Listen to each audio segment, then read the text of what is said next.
Your work. We have here in Athens the archaeological space. For us, for Greek people, this is a very well-known place. We love it. All generations and ages enter the space. We never consider about our ages when we enter a museum or an archaeological space. But now, with this experience, it's so interesting that we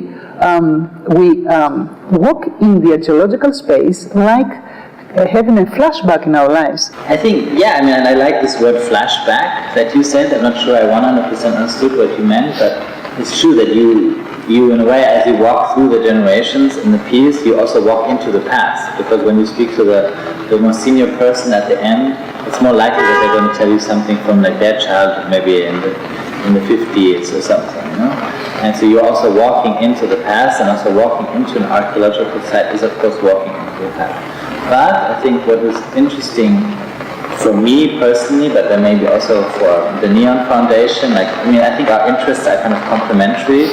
Like for me, the interest is, I think, to make this link and to say, like, okay, like in ancient Athens, people like Socrates or Plato, they had a certain idea of the good life, you know? And this idea of the good life was, you know, a lot related to walking and talking. And that's what my work does, especially this work. So it was, of course, you know, after something like the Guggenheim, it's like, where could be a really interesting place to show this work? And that was actually the idea of my producer, Asad Raza, who had also, you know, produced the Guggenheim show. And in a way, I don't know how it came to him, but it was maybe also like a joke, you know, like, why don't we show that the Agora or the Acropolis, you know, like, wouldn't that be funny, or like, wouldn't that be interesting, you know, like, and then, so to really bring the work back to a kind of, to a culture where it somehow is firmly connected to, you know, because it's philosophical, but it's also this, like, Socrates would just go to somebody, you know, and he would just start asking questions. Yeah. And we have the dialectics then? Yeah, and I mean, when, for example, during the Guggenheim times, when like Asad and I would like interview or try to convince people to participate, we always say it's like semi-Socratic. We would always say semi, because we would interrogate these people. We would also kind of like, the piece should not interrogate you. It should make, like, kind of give a little bit of interrogation, but also be generous and give something of your own knowledge, you know? And so that was, I guess, our interest to here. And for NEON, I think the interest is to make these sites actual. Also that they not just belong to the past, but they're also of the present. Every time that you are doing your work, Castle, Venice Biennial, Guggenheim, here in Athens, you have a specific architectural structure, let me say. Guggenheim is something very special because of Frank Lloyd Wright, and Venice Biennial is something else. How problematic is for you, if it is, the specific place, town, city, people, you know, cities are different between them. Is that problematic for you sometimes or not?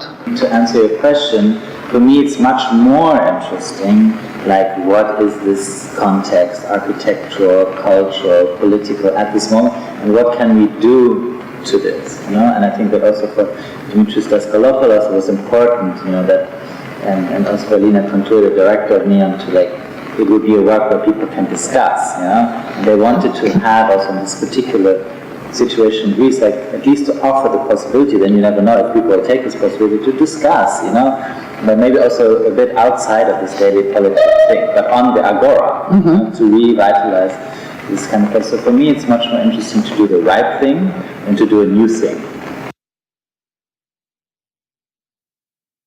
Do you personally like to talk with people, I mean unknown people, or, you know, when you travel, when you are out of job, let me say, out of work?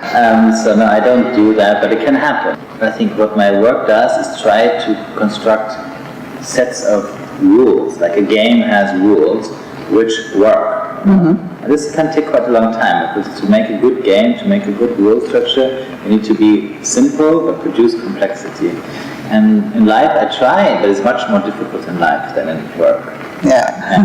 and I also try to, like, but it's definitely like, it's very difficult for me to accept if somebody says it's like this. You know, also if you travel a lot. It's like, no, like, there's a reason for that, why you think that it's like this. There's a certain kind of attitude, cultural attitude, ideological attitude behind that, and actually I don't agree with that attitude, and that's why I don't agree with your rule. And also I'm not from there, but often I'm in places, so in my life, I often hit against the same point, It's better to come and see the work and experience the work, or it's much more better to just have the narrative, the experience, and just the storytelling of the work. Because I like that very much, that's why I'm asking.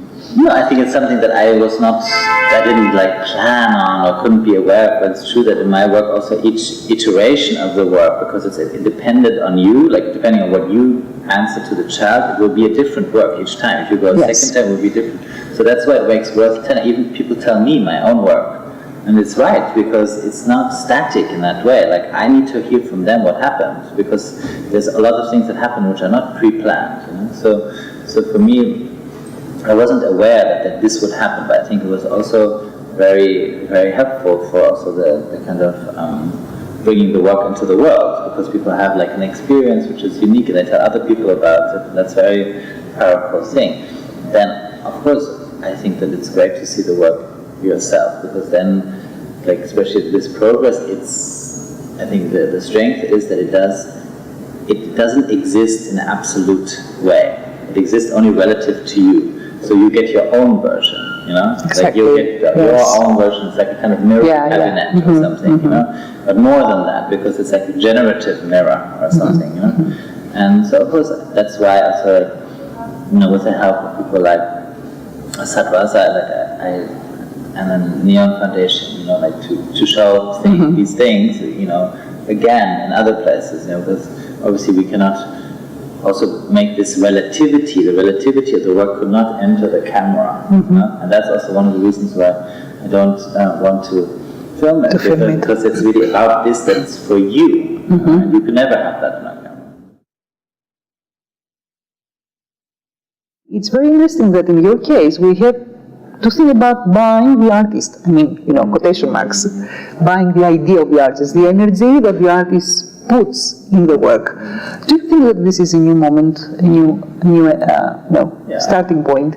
The agora, is one of the people here was telling me that it comes from a Greek word. Agorevo. Agorevo. Yeah. So, at the beginning of the agora, you would come to speak, and only later would from the speaking come the market. Very closely related, exchanging. I have a work that's called exchanging verbally. Exchanging is also can easily be also exchanging commercially. Where is the limit? You are maybe, hopefully, you're going to be paid something at some point for this, and in some way, indirectly, maybe it will help me also. But on the other hand, it's also you and me. We're exchanging intellectually, even changing energetically. You cannot fully the kind of Marxist tradition. Critical tradition try to separate these things too much. You cannot separate it fully.